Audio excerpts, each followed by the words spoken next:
Bonjour à tous, aujourd'hui exercice d'arithmétique pour les élèves de maths experte avec ici un exercice sur le PGCD. Donc n désigne un nombre entier naturel supérieur ou égal à 2. On pose a égale n carré plus 2n moins 3 et b égale n carré plus 4n plus 3. Donc 3 questions pour trouver en fait le PGCD de a et b. On va se laisser guider par le texte. Il y a des façons différentes de trouver le PGCD comme ça de deux expressions. Ici, on va vous proposer de factoriser. Donc, on est en maths expert, factoriser, ça doit aller vite. Donc comment factorise-t-on? Alors, si c'est un exercice d'arithmétique, certainement que les racines sont des nombres entiers, relatifs. Donc ici, on cherche racine évidente, il y a 1. Donc ça se factorise par n moins 1.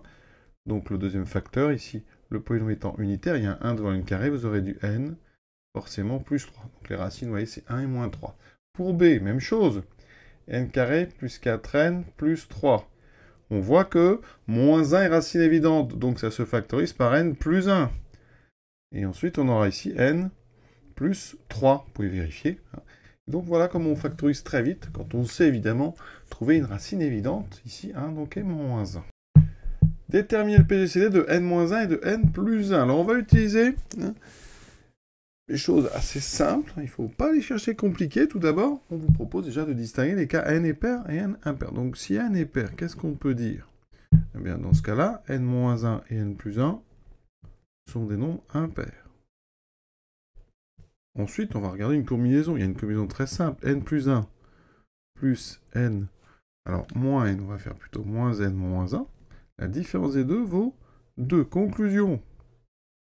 Alors, le PGCD, je vais l'appeler D. Le PGCD, il divise donc n moins 1, il divise n plus 1. Donc, ici, D divise n plus 1. D divise n moins 1. Donc, D divise toute combinaison linéaire à coefficient entier, comme c'est le cas ici. Donc, D divise 2. D'accord? Donc, deux valeurs possibles. D étant le plus grand, c'est un nombre positif. D égale 1 ou D égale 2. D'accord? n-1 et n plus 1 sont impairs, donc ne sont pas divisibles par 2. Donc, n-1 est impair, on l'a dit. Donc, déjà, D ne peut pas être égal à 2, puisque 2 ne divise même pas n-1. Donc, il n'y a plus qu'un choix.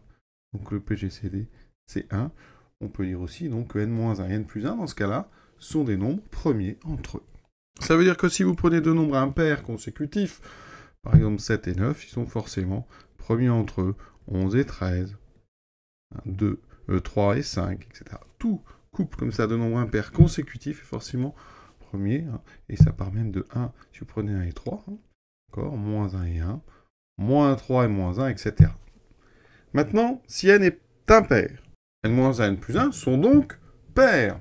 La combinaison que j'ai proposée, elle est toujours valable. n plus 1 moins n moins 1 est égal à 2. Donc d'après le même raisonnement, le PGCD, D égale 1 ou D égale 2. Or, ici, 2 divise n moins 1 et 2 divise n plus 1. Donc ça veut dire que 2 appartient au diviseur commun, d'accord? Ça veut dire que forcément ici, le PGCD, c'est 2, parce que 2 est un diviseur commun et que c'est le plus grand parmi 1 et 2. Donc, ça veut dire que D est égal à 2. Or, il y a bien d'autres façons de faire ça. Par exemple, j'aurais pu dire que PGCD de n-1, n plus 1, c'est le PGCD. Par exemple, on peut faire là, ici la différence. C'est le PGCD de n-1 et de la différence qui est donc, si on fait n plus 1 moins n-1, ça fait PGCD de n-1 et de 2. D'accord? Ça veut dire que si n est pair, alors n-1 est donc impair.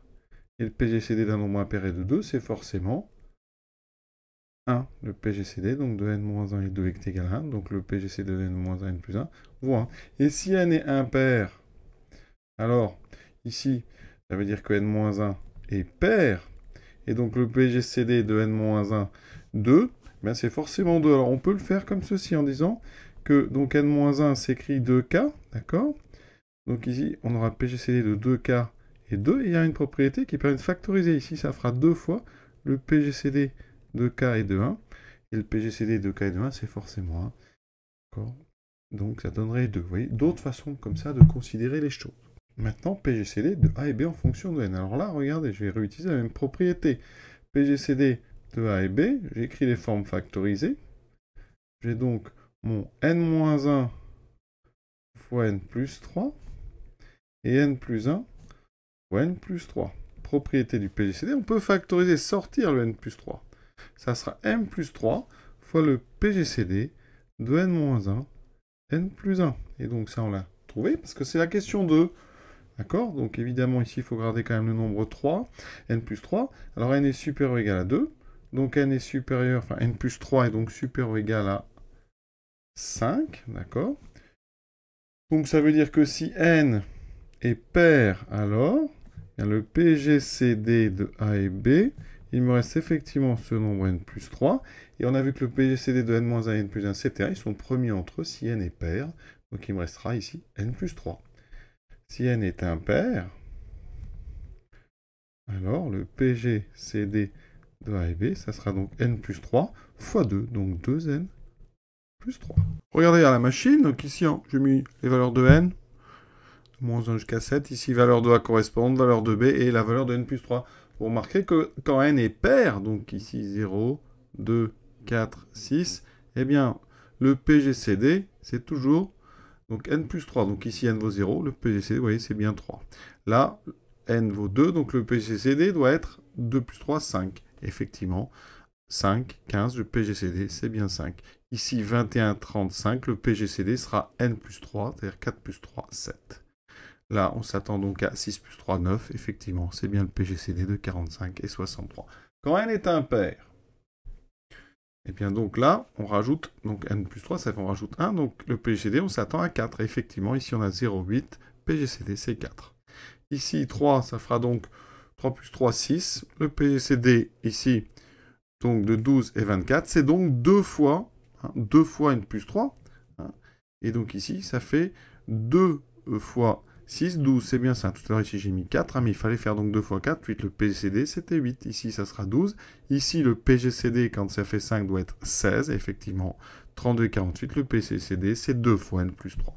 Donc, ça marche très bien. Voilà donc l'exercice terminé. Je vous souhaite une bonne fin de journée et à bientôt.